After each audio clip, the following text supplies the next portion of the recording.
Hello students, इस video में हम एक्सेलरेशन ड्यू टू ग्रेविटी को कैलकुलेट करेंगे। तो यहाँ पे हमने तीन चीजें लिए हैं। जी, ग्रेविटेशनल कांस्टेंट का वैल्यू होता है 6.7 इंटू 10⁻⁻11। एम है मास ऑफ अर्थ जो है 6 इंटू 10⁻24 और आर है हमारा 6.4 इंटू 10⁻6। ठीक है, ये मास इसलिए केजी में होगा, ये रेडियस इसलिए मीटर में होगा। सो अब हम इसको बात करते हैं आगे। यहाँ पे लिखा हुआ है मैंने कि let a stone of mass m small m in a free fall. मतलब एक ऑब्जेक्ट है जिसका मास स्मॉल एम हमने माना है, वो फ्री फॉल में है। दैट मीन्स कि वो अर्थ की ओर गिर रहा है और उस पर ग्रेविटेशनल फोर्स के अलावा और कोई काम नहीं कर रहा, और भी कोई फोर्स काम नहीं कर रहा है। यही कहते हैं फ्री फॉल मीन्स कोई भी ऑब्जेक्ट जो फ्री फॉल में होगा उस पर बस ग्रेविटेशनल फोर्स ऑफ अर्थ काम करेगा। Means if object falling towards the earth, then only the gravitational force of earth will act on that body। और अगर कोई एक्सटर्नल फोर्स उस पर काम कर रहा है देन हम उसको फ्री फॉल नहीं कहेंगे। तो चलिए अब हम कैलकुलेट करते हैं। अगर कोई ऑब्जेक्ट मास m का जो अर्थ की तरफ गिर रहा है तो उस पर अर्थ कितना फोर्स लगाएगा। तो हम लिखते हैं force is equal to gravitational force is equal to g into capital M mass of earth, small m mass of stone जो हमने यहाँ माना, और by r square. R is the radius of earth. ठीक है, रेडियस ऑफ अर्थ मतलब, और are ये भी बोल सकते हैं कि लेट सपोज ये हमारा अर्थ है और यहाँ पे ऑब्जेक्ट है और ये अर्थ की ओर गिर रहा है, तो इस स्टोन से इस अर्थ का दूरी कितना होगा। तो हम इस दूरी को नहीं माने 6.4, ठीक है, ये हमारा दूरी, लेकिन हम अर्थ के सेंटर से मानते हैं।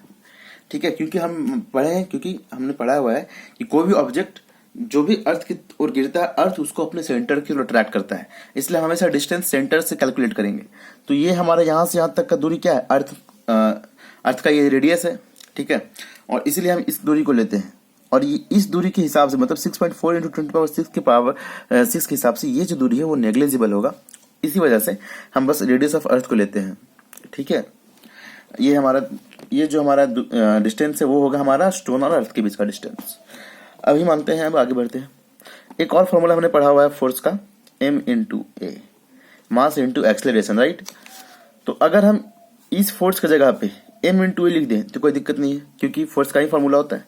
तो हम नेक्स्ट में क्या लिखेंगे, m a equal to g into capital M by r square. अब क्या कर सकते हैं, ए का वैल्यू क्या कर सकते हैं, a equal to g into capital M into small m by r square into m। Small m, ये m यहाँ आ जाएगा डिवाइड में, वहां पे मल्टीप्लाई में था तो m और m कट गया। a equal to g 6.7 into 10⁻⁻11, m 6 into 10⁻24 और r का स्क्वायर मतलब 6.4 इंटू 10⁻6 का पावर 2 मीन्स स्क्वायर में है आर स्क्वायर, इसीलिए मैंने इसका स्क्वायर किया।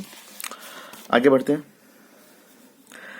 6.7 इंटू 6 को एक तरफ रखेंगे एंड इंटू 10⁻⁻11, ठीक, और ये 24 प्लस हो जाएगा, क्योंकि यहाँ 10 और यहाँ भी 10 बेस सेम है और फिर से मल्टीप्लाई होता है तो पावर जो होता है वो प्लस हो जाता है, इसलिए मैंने प्लस 24 किया।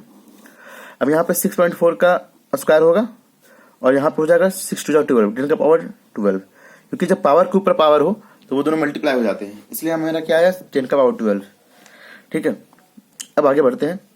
तो 6.7 इंटू 6 जब हम करेंगे तो हमारा आएगा 40.2 और यहाँ पे 10⁻13 हो जाएगा। और सी यहाँ पे और एक चीज, यहाँ पे 10⁻12 नीचे है मीन्स डिवाइड में है, तो ये ऊपर जाएगा तो डिवीजन की वजह से माइनस हो जाएगा। ये पढ़े हैं हम कि अगर बेस सेम हो और डिवाइड हो, बीच में बेस सेम हो और दोनों के बीच में डिवीजन का साइन हो तो पावर माइनस हो जाता है। अब 6.4 इंटू 6.4 आया हमारा 40.96। ठीक है, सी अब क्या होगा 402, ठीक है, बाई 4096। ठीक, तो इसके पास एक डिजिट का पॉइंट है तो इसकी 10 यहाँ नीचे ले सकते हैं, राइट, और इसके 2 डिजिट का पॉइंट है तो इसके हम 2 0 ऊपर ले सकते हैं। और यहाँ पे 10⁻13 में 12 चलेगा तो एक 10 बचा। ठीक है, ऐसा मैथ में हम लोग करते हैं कि डिजिट के बाद पॉइंट रहता है तो उतने जीरो हम नीचे लगा लेते हैं, और यहाँ पे नीचे था डिजिट का पॉइंट तो ये जीरो ऊपर चला गया 100। अब यहाँ पे क्या होगा देखो, एक जीरो ये तो कट गया, तो हमारे पास आया जो फाइनल वो आया है हमारा 40200 और यहाँ पे 40 96। ठीक है, अब इसको हम कट करेंगे 2 से, 4 से ही काटते हैं। फिर 4 1 जा 4 0, 4 2 जा 8, 4 4 जा 16। ओके, फिर 4 1 जा 4, ये नहीं लगेगा 0, फिर 2 भी नहीं लगेगा, तो 4 5 जा फिर 20 हो जाएगा ये, और ये 0। ठीक है, अभी फिर से 4 से काटते हैं। 4 2 जा 8, राइट, फिर 2, 4 5 जा 20, 4 6 जा 24। शायद ये 4 से कटेगा, तो देखते हैं। 4 2 जा 8, 2 4 5 जा 20।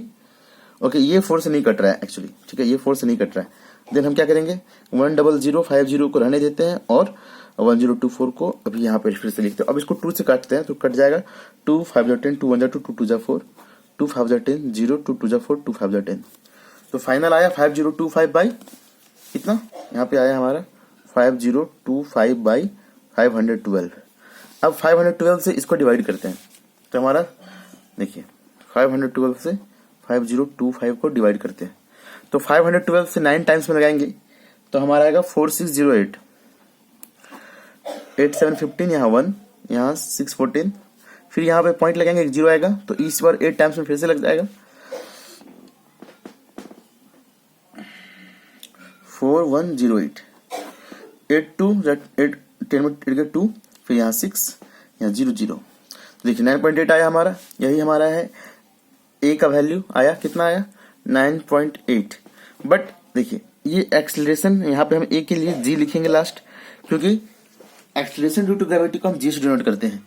ये जो एक्सेलरेशन है, ये एक्सेलरेशन जो है वो कब हम लेते हैं, जब ये एक नॉर्मल एक्सेलरेशन हो, मीन्स एक कार, एक किसी भी ऑब्जेक्ट का एक्सेलरेशन हो, जब वो फ्री फॉल में ना हो। दैट मीन्स कि कोई भी ऑब्जेक्ट से कार मूव कर रहा हो, बस मूव कर रहा है, ट्रेन मूव कर रहा है, उसके एक्सेलरेशन को हम दौड़ रहे हैं, ये सब के एक्सेलरेशन को हम ए से डिनोट करते हैं। But acceleration due to gravity को, कोई ऑब्जेक्ट जब ऊपर से नीचे की ओर अर्थ की तरफ गिर रहा है, तब उसको हम जी से डिनोट करते हैं। और इसलिए जी का वैल्यू कितना आया 9.8 मीटर पर सेकेंड स्क्वायर, और यही हमको प्रूव करना था, यही निकालना था, इसकी वैल्यू निकालनी थी। तो इस तरह से ये कैलकुलेट होगा, और ये बहुत ही इंपॉर्टेंट है, और ये वैल्यू हमेशा हमें यूज होगा न्यूमेरिकल क्वेश्चंस को बनाने में, जी का वैल्यू। और हम इसे राउंड फिगर में कभी कभी क्वेश्चन बनाने के लिए 10 मीटर पर सेकंड स्क्वायर भी ले लेते हैं। तो यही था, आई होप कि आपको समझ में आया होगा एक्सेलरेशन ड्यू टू ग्रेविटी। तो मिलते हैं नेक्स्ट वीडियो में, थैंक यू।